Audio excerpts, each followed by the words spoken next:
The transcript of the line I'd heard was this: "That will all change when El Mujahid," at which point the other guy curses in Farsi and hangs up.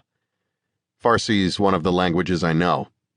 Actually, I know a lot of languages. That stuff's always been easy for me. I called my lieutenant, and he called the major, who woke up the colonel, who woke up the homeland supervisor. Suddenly, I was the golden boy, and when a full team hit was planned on the warehouse, I got to play. Perks of ringing the bell. El Mujahid was the right name to hear on the wire. It means the fighter of the way of Allah. That son of a bitch was only a short step down from Bin Laden.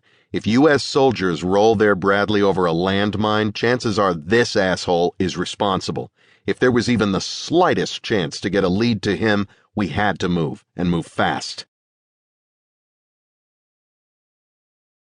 3. There were 30 of us the next morning, everyone in black BDUs, helmet cams, and full SWAT gear. Each unit was split into 4-man teams. 2 guys with MP5s, a point man with a Glock 40 and a ballistic shield, and 1 guy with a Remington 870 pump. I was the shotgunner on our team. The task force hit the warehouse hard and fast, coming in every door and window in the place. Flashbangs, snipers on the surrounding buildings, multiple entry points, and a whole lot of yelling.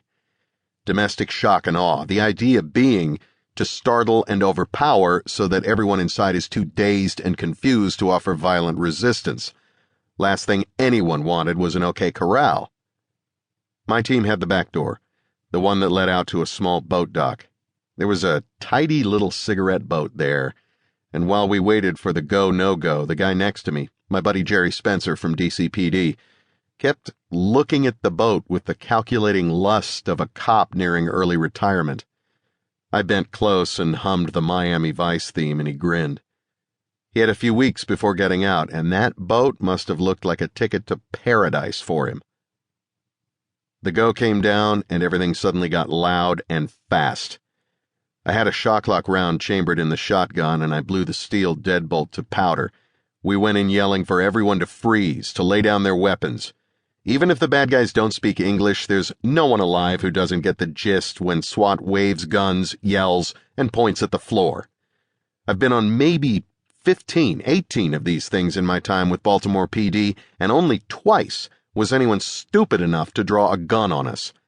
Cops don't hot dog it, and generally, neither do the bad guys, because it's not about who has the biggest balls, it's about overwhelming force so that no shots are ever fired.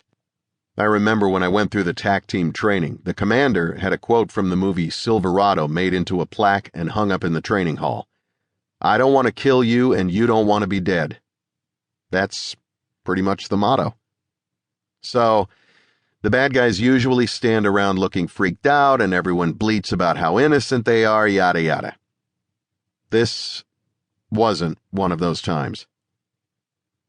Jerry, who was the oldest man on the task force, was point man for our team, and I was right behind him with 2 guys at my back.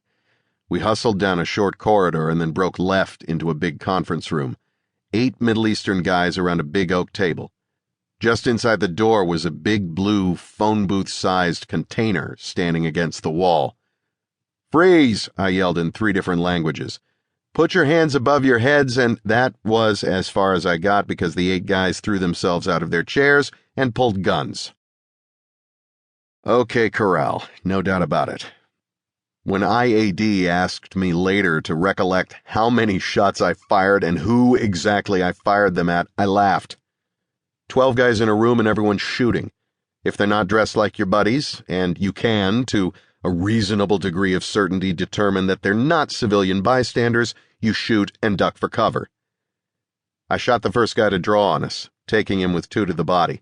It spun him against the wall even as he opened up with a Tech 9, and as he spun, he poured half a mag into one of his buddies.